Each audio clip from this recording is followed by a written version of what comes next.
Hello everyone, आज हम बात करेंगे 59 चैप्टर की। एशियंट हिस्ट्री चल रही है हमारी, पालास ऑफ बंगाल। ठीक है, तो हर्षा पीरियड के बाद वाला इंडिया भी हमने देख लिया था।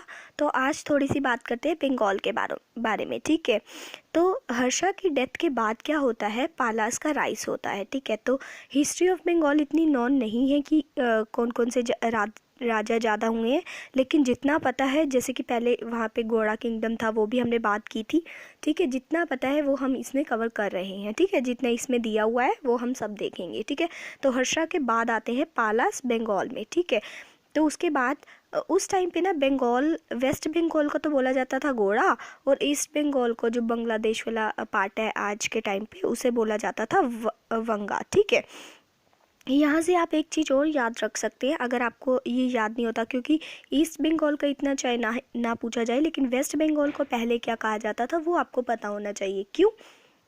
क्योंकि हमने पहले देखा था कि गौड़ा किंगडम जो था वो वेस्ट बंगाल में, जो मैंने आपको मैप दिखाया था प्रीवियस लेक्चर्स में। ठीक है, गौड़ा किंगडम का एक राजा हुआ था सशंका, जिसने हर्षवर्धन के सभी परिवार को मार दिया था। उसी के बाद जो है हर्षा का राइज होता है ना, वो उससे आपको ये याद रहेगा कि गौड़ा किंगडम जो था वो वेस्ट बंगाल में था। ठीक है, उसके बाद बंगाल के अंदर ही ना इंटरनल डिसऑर्डर चलता रहता था। ठीक है, तो उसे क्या बोला जाता था, मत्स्याना। ठीक है, तो ये भी आप याद रखेंगे। रूलर्स कौन कौन से हुए हैं पाला डायनेस्टी में, उसकी बात हम करेंगे। तो गोपाला जो थे वो इलेक्टेड किंग थे और लोगों द्वारा चुने गए थे। सबसे बड़ी बात, in the revolution to the end of the मत्स्याना। ठीक है, क्योंकि डिसऑर्डर चलता रहता था बंगाल में, जैसे कि ये वाला नाम दिया गया था, तो लोगों के द्वारा ही एक राजा चुना जाता है जिसका नाम होता है गोपाला। ठीक है, तो हिस्ट्री इतनी नहीं पता है गोपाला की, अर्लियर लाइफ के बारे में इसकी नहीं पता इतना, लेकिन गोपाला ने पीस को मेंटेन किया था किंगडम के अंदर, क्योंकि तब वहाँ पे डिसऑर्डर चल रहा था, इंटरनल डिसऑर्डर बंगाल में चल रहा था। लेकिन जैसे ही लोगों ने गोपाला को अपना किंग बनाया, और गोपाला ने भी अपना काम अच्छे से किया और पीस मेंटेन किया, पीस बनाया इन द किंगडम, और फाउंडेशन की पाला डायनेस्टी की इन बंगाल। ठीक है, उसके बाद Dharmapala become the ruler after the Gopala in the 780 AD. He undertakes the expansion of his empire. तो गोपाला के बाद कौन आते हैं, धर्मपाला, और इन्होंने अपना जो एम्पायर था वो एक्सपेंड किया। ठीक है, उसके बाद धर्मपाला डिफीट कर देते हैं इंद्रायुध को। ये कौन होते हैं इंद्रायुध? ये कनौज के राजा होते हैं, और कनौज के ऊपर कितनी लड़ाइयाँ हुई, मीन्स कितना हर राजा ने चाहा कि कनौज के ऊपर उसका अधिकार रहे। ठीक है, तो इंद्रयुध भी कनौज के ही एक राजा थे, लेकिन धर्मपाला ने उन्हें डिफीट कर दिया और अपना राज्य एस्टेब्लिश कर लिया, और वहाँ पे अपना एक नॉमिनी बिठा दिया, चक्रायुध। ठीक है, to the throne of the Kannauj. ठीक है, इसके बारे में भी हमने पहले लेक्चर में देखा था। ठीक है, उसके बाद धर्मपाला हेल्ड अ ग्रेट दरबार एट कनौज। कनौज में ये ग्रेट दरबार लगाते हैं, कौन? धर्मपाला। ठीक है, जो गोपाला के बाद आते हैं। ठीक है, तो ये आप याद रखते रहिए, पहले गोपाला आए थे, फिर धर्मपाला आए थे, और धर्मपाला ने ही अपना नॉमिनी कनौज पे बिठाया था, उसका नाम था चक्रयुध। ठीक है, तो लेकिन धर्मपाला ने एक ग्रैंड दरबार बिठाया था एट कनौज, और उसे अटेंड किया था काफ़ी सारे राजाओं ने। ठीक है, he could not consolidate his position. काफ़ी सारे राजा तो आए थे कनौज में, लेकिन वो ये जो धर्मपाला था ये कंसोलिडेट नहीं कर पाया था अपनी पोजीशन वहाँ पे। ठीक है, राक्षकुता किंग के बारे में हमने पहले भी काफ़ी सारे राजा देखे हैं, लेकिन एक राक्षकुता किंग हुए हैं ध्रुवा, इसके बारे में भी हमने पहले बात कर रखी है। लेकिन फिर जब राक्षकुता किंग ध्रुवा आते हैं, वो धर्मपाला को डिफीट कर देते हैं, और वो जगह का नाम होता है मोंगियार। ठीक है, बिहार में है, बैटल ऑफ मोंगियार जो हुई थी, उसमें धर्मपाला को हरा दिया था ध्रुव ने। ठीक है, ध्रुव कौन था? राक्षकुता किंग था। उसी के दौरान, उसी के बीच में नागभट्टा टू, जिसकी बात हमने प्रीवियस लेक्चर में की थी, ये एक प्रतिहारा किंग था। जब हमने प्रतिहारा एंड गुजारा की बात की थी ना, प्रतिहारा कौन थे? आप मुझे कमेंट सेक्शन में लिख के बताइए, कहाँ पे रहते थे और कहाँ से आए थे, आप मुझे कमेंट सेक्शन में बताइए, तो इससे पता चलेगा आप प्रीवियस लेक्चर पढ़ भी रहे हैं ढंग से कि नहीं। ठीक है, उसके बाद ये जो नागभट्टा टू होते हैं ये पावरफुल हो जाते हैं उस टाइम पे। ठीक है, उसके बाद आफ्टर धर्मपाला के बाद उनका बेटा आता है देवपाला, बिकम द रूलर, और he was the mightiest Pala king. He conquered the Pragjyotishpur Assam में और उत्काला ओडिशा में, ठीक है। इन दोनों जगह पर को ये कॉन्कर कर लेता है। कौन? देवपाला, क्योंकि धर्मपाला के बाद उनका बेटा आता है। उसके बाद आपको ये भी साथ साथ याद रखते रहना है, पहले गोपाला आए थे, फिर धर्मपाला आए थे, फिर देवपाला उनके बेटे आए थे, ठीक है। तो ये भी आप सीक्वेंस याद रखिए। उसके बाद the king Pala's dynasty rule over the Bihar, Bengal and the parts of Odisha and Assam with many ups and down over the 4 centuries। क्योंकि हमने बात की थी जो गोपाल थे, ठीक है, तो वो वेस्ट बंगाल में आए थे, ठीक है, लेकिन उनके बाद जो धर्मपाल आए उन्होंने अपनी जो एरिया था वो एक्सपेंड किया, ठीक है, बिहार तक गए, फिर अदर पार्ट्स ऑफ बंगाल जो ईस्ट बंगाल था, उड़ीसा तक भी चले गए, ये असम तक भी चले गए, मतलब एक्सपेंड करते रहे ये अपना एरिया, लड़ाइयाँ लड़ के या फिर वैसे ही पीस मेंटेन करके, ठीक है। उसके बाद अरब मर्चेंट सुलेमान आते हैं इनके टाइम पीरियड में, testified their power and he calls the पाला किंगडम रुहमा। इसका मतलब क्या होता है? धर्मा, शॉर्ट ऑफ धर्मपाला, ठीक है।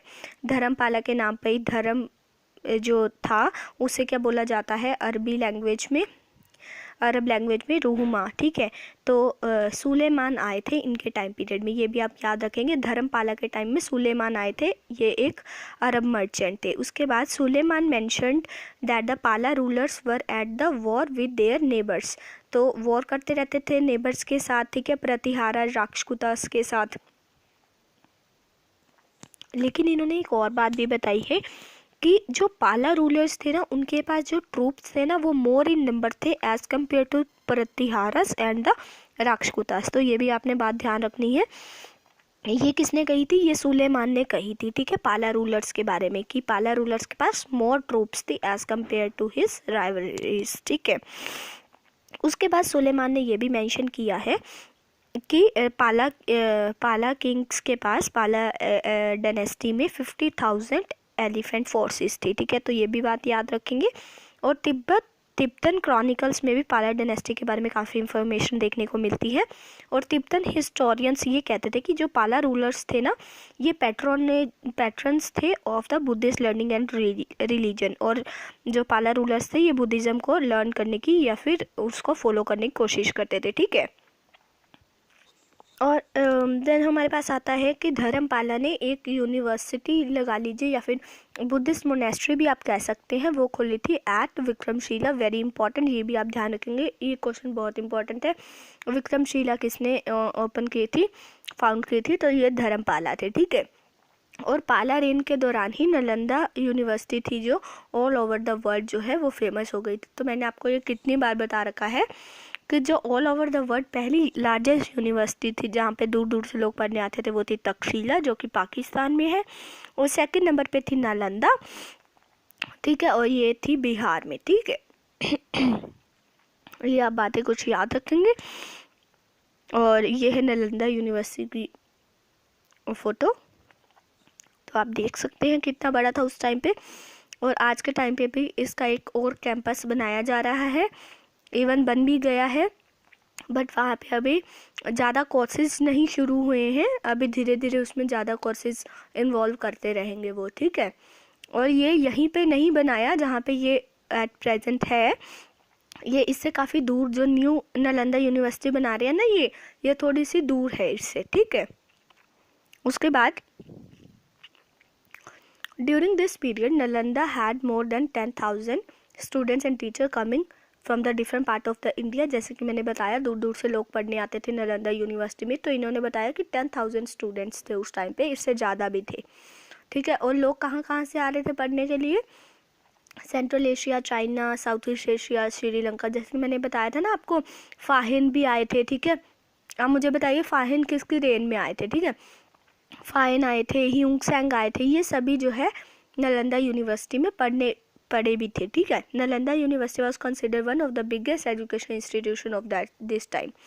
तो उस टाइम पे ये बेस्ट मानी जाती है कि पहली तो तक्षशिला थी, वो भी हमने बात कर ली, और फिर सेकंड नंबर पे नालंदा थी। ऑटोमेटिकली इन दोनों की जो है पॉपुलैरिटी काफ़ी ज़्यादा थी, और अगर देखा जाए तो उस टाइम पे ये दोनों ही भारत के अंदर थी, ठीक है। तो पाकिस्तान में तो ये अब पहुंची है ना तक्षशिला वाली जो है, लेकिन नालंदा की भी उतनी ही इम्पोर्टेंस थी जितनी तक्षशिला की थी, ठीक है।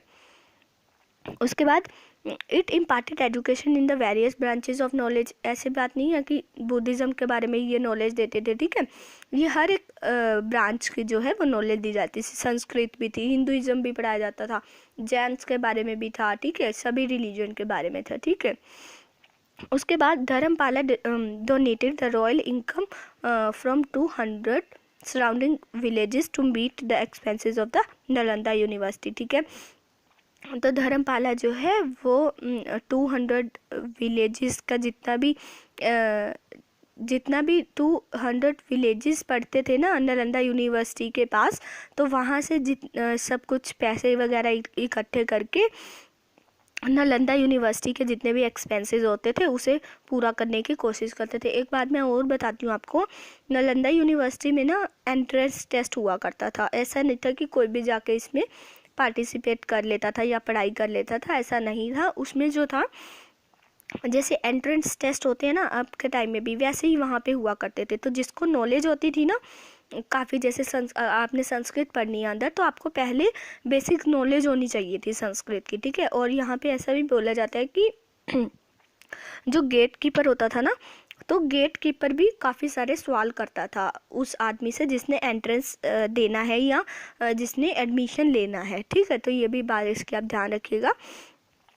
उसके बाद और इसमें सबसे बड़ी इम्पॉर्टेंट बात ये थी कि एक बार ही आपका एंट्रेंस टेस्ट क्लियर हो गया, आपने पढ़ाई शुरू कर दी, तो आप इसमें मतलब आपका 1 रुपया भी नहीं लगता था उस टाइम पे। मतलब आपका फ्री है वहाँ पे रहना, खाना पीना, बस आपने पढ़ाई करनी है, स्कॉलर बनना है, बस आपका ये था, ठीक है। जैसे स्कॉलरशिप नहीं होती है कि सारा पैसा कौन उठाएगा, स्कूल वाले उठाएंगे या फिर गवर्नमेंट उठाएगी, तो उस टाइम पे भी ऐसे था कि धर्मपाला जो थे वो एक्सपेंसेस पे करते थे, और वहाँ पे जो पढ़ाई करते थे लोग वो अपना पढ़ाई में ध्यान देते थे, ठीक है। उसके बाद देवपाला ने भी काफ़ी सारी चीज़ें डोनेट की 5 विलेजेस से लेके, ठीक है। इनकम जो होती थी 5 विलेजेस की वो नालंदा यूनिवर्सिटी में डोनेट कर दी। देवपाला वही थे किसके, धर्मपाला के सन थे, ठीक है। तो 3 अभी राजा पढ़े हैं हमने, गोपाला, धर्मपाला एंड देवपाला, ठीक है। द किंग ऑफ द सुवर्ण विपा, ये जो मतलब कि ये वाले पेनिनसुला है, Malaya peninsula, Java and Sumatra, या इनका जो किंग था, ठीक है, Maharaja Balaputra Deva erected monastery in the Nalanda and requested Devapala to donate the 5 villages for the maintenance of that monastery. तो इन्होंने भी हेल्प करने की कोशिश की और देवपाला को कहा कि हमें भी डोनेट करने का मौका दीजिए, ठीक है। उसके बाद Pala king patronage the Hinduism as well, क्योंकि हमने पढ़ा था ना कि वो जो क्योंकि हमने अभी देखा था कि ऊपर जो भी वो मिली है ना तिब्बतन जो टेक्स्ट मिले हैं, उन्होंने भी ये बताया था कि ये बुद्धिज़्म के फॉलोवर थे, ठीक है, बुद्धिज़्म को लर्न करने वाले थे, कौन, पाला किंग। लेकिन ऐसी बात नहीं है, ये भी एक तरह से सेकुलर नेचर के ही थे, इन्होंने भी हिंदुइज्म को पैट्रोनेज किया था, ठीक है। उसके बाद Vinaka Pala built a 1000 temple in the honour of the lord Shiva. They also gave donation to the Brahmins to settle in their country and run gurukuls. तो गुरुकुल्स को चलाने के लिए इन्होंने मतलब विनयपाला ने ब्राह्मण्स को डोनेशन दी थी और एक 1000 टेम्पल्स बनाए थे लॉर्ड शिवा के ऑनर में, ठीक है। विनायका पाला, इसका भी नाम आप याद रखेंगे, ये भी पाला किंग हुए हैं, ठीक है। Powerful Shailendra dynasty of the south east Asia send many embassies to the Pala kings. तो इन्होंने काफ़ी साउथ ईस्ट एशिया की काफ़ी एम्बेसी पाला किंग के रेन में आती हैं इंडिया के अंदर। और ये कौन थे, शैलेंद्र डायनेस्टी, ये रूल करते थे इन आइलैंड्स में, ठीक है, जो कि इंडिया की नेबरिंग आइलैंड्स थी, मलाया, जावा, सुमात्रा, ठीक है, ये सभी। और पाला had a close trade contacts भी थे इनके एंड कल्चरल लिंक्स भी थे, किसके साथ, साउथ ईस्ट एशिया के साथ और चाइना के साथ, ठीक है। मतलब ये वाले जो आइलैंड्स हैं इनके साथ और चाइना के साथ काफ़ी अच्छे trade relation plus cultural relation थे, किसके, पालास के साथ, ठीक है। क्योंकि ये ईस्ट वाली साइड पे पड़ते थे ना, और ये जो साउथ ईस्ट एशिया है और चाइना है ये भी ईस्ट में पड़ता है, तो इनके trade relation plus cultural relations थे, ठीक है। उसके बाद trade with the south east Asia and the China, ये काफ़ी प्रॉफिटेबल था और इन्होंने जो है काफ़ी प्रॉस्पेरिटी ला दी थी in the Pala empire. Okay, next chapter 6 chapter में हम पढ़ेंगे Rashtrakutas of Deccan. Till then good bye and have a nice day. Thank you.